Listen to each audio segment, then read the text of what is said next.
A Treatise of Satan's Temptations. Part 2. By Richard Gilpin. A Discourse of the Malice, Power, Cruelty and Diligence of Satan. Of the various ways by which he hinders peace. 1. Way by discomposures of spirit. These discomposures explained, by showing, 1. What advantage he takes from our natural temper, and what tempers give him this advantage, and more. Chapter 6. Part 7. These general considerations amount to more than a suspicion, that it is much in Satan's power, to give disturbances to the minds of men. Yet, for the clearer manifestation of the matter, I shall show that he can do much, to bring about occasions of discomposure, and also to stir up the passions of men, upon these occasions. 1. That occasions are much in his hand, I shall easily demonstrate. 4. First, there being so many occasions of vexation to a weak, crazy mind, we may well imagine that one or other is still occurring. And while they thus offer themselves, Satan needs not be idle for want of an opportunity. Second, but if common occasions do not so exactly suit his design, he can prepare occasions. For such is his foresight and contrivance, that he can put some men, without their privity to his intentions, or any evil design of their own, upon such actions as may, through the strength of prejudice, misinterpretation, or evil inclination, be an offense to others. And, in like manner, can invite those to be in the way of these offenses. I am ready to think there was a contrivance of Satan, if we well consider all circumstances, to bring David and the object of his lust together. While Bathsheba was bathing, he might use his art and private motions to get David up to the roof of his house.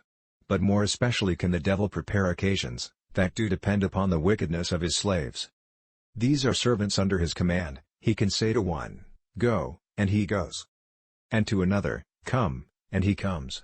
If contempt or injury, affronts or scorns, etc., be necessary for his present work against any whom he undertakes to disturb, he can easily put his vassals upon that part of the service. And if he have higher employment for them, he ever finds them forward. And hence was it, that when Satan designed to plunder Job, he could quickly perform it, because he had the Chaldeans and Sabaeans ready at a call. Third, if both these should fail him, he can easily awaken in us the memory of old occasions that have been heretofore a trouble to us. These being raised out of their graves, will renew old disturbances, working afresh the same disquiets, which the things themselves gave us at first. If Satan's power were bounded here, and that he could do no more than set before men occasions of vexation, yet we might justly, on that single account, call him the troubler of the spirits of men. Considering that naturally the thoughts of men are restless, and their imaginations ever rolling. If men sequester themselves from all business, if they shut themselves up from commerce with men, turn eremites, as Jerome did, on purpose to avoid disquiet, yet their thoughts would hurry them from place to place, sometimes to the court, sometimes to the market, sometimes to shows and pastimes, sometimes to quarrelings. Sometimes they view fields, buildings, and countries. Sometimes they fancy dignities, promotions, and honors.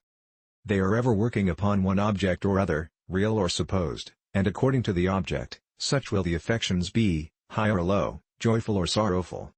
So that if the utmost of what Satan could do were no more than to provide occasions, discomposures would follow naturally. The evil dispositions of men would thereby be set a-working, though Satan stood by as an idle spectator.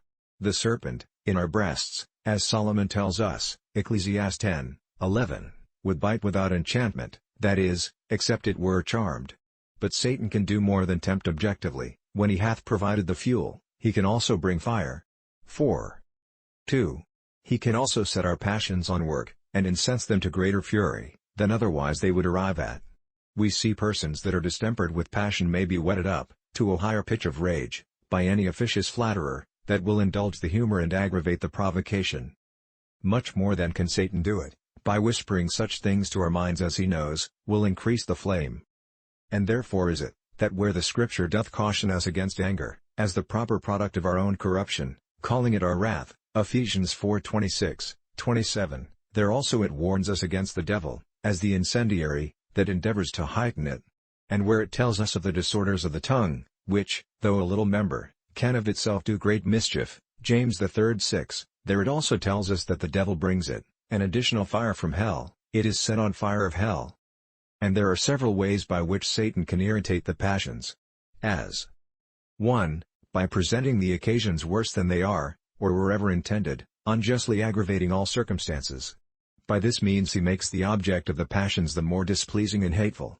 This must of necessity provoke to a higher degree. 2. He can in a natural way move, as it were, the wheels, and set the passions a-going, if they were of themselves more dull and sluggish, for he hath a nearer access to our passions, than every one is aware of. I will make it evident thus: our passions and their workings do depend upon the fluctuations, excursions, and recursions of the blood and animal spirits, as naturalists do determine. Now that Satan can make his approaches to the blood, spirits, and humors, and can make alterations upon them, cannot be denied by those that consider what the Scripture speaks in Job's case, and in the cases of those that were by possession of the devil, made dumb, deaf, or epileptic. For if he could afflict Job with grievous boils, chapter 2:7, it is plain he disordered and vitiated his blood and humors, which made them apt to produce such boils or ulcers. And if he could produce an epilepsy, it is evident that he could infect the lympha with such a sharpness, as by valicating the nerves might cause a convulsion. And these were much more than the disorderly motions of blood, spirits, or humors, which raise the passions of men. If any object to this, that then, considering Satan's malicious diligence, we must expect the passions of men would never be at rest. It is answered, that this power of Satan is not unlimited, but oft God prohibits him such approaches, and without his leave he can do nothing. And also grace in God's children, working calmness, submission, and patience, doth balance Satan's contrary endeavor. For as hurtful and vexatious occasions, being represented by the sense to the imagination, are apt to move the blood and spirits, so, on the contrary, the ballast of patience and other graces doth so settle the mind, that the blood and spirits are kept steady in their usual course. 3. When the passions are up, Satan can by his suggestions make them more heady and violent. He can suggest to the mind motives and arguments to forward it, and can stir up our natural corruption, with all its powers, to strike in with the opportunity. Thus he not only kindles the fire, but blows the flame. 4. And he can further fix the mind upon these thoughts, and keep them still upon the hearts of men. And then they eat in the deeper, and like poison diffuse their malignity the further. We see that men, who are at first but in an ordinary fret, if they continue to meditate upon their provocation, they increase their vexation. And if they give themselves to vent their passions by their tongues, though they begin in some moderation, yet as motion causeth heat, so their own words whet their rage, according to Ecclesiastes 10:13, the beginning of the words of his mouth is foolishness, but the latter end of his talk is mischievous madness. The same advantage hath Satan against men by holding down their thoughts to these occasions of discomposure.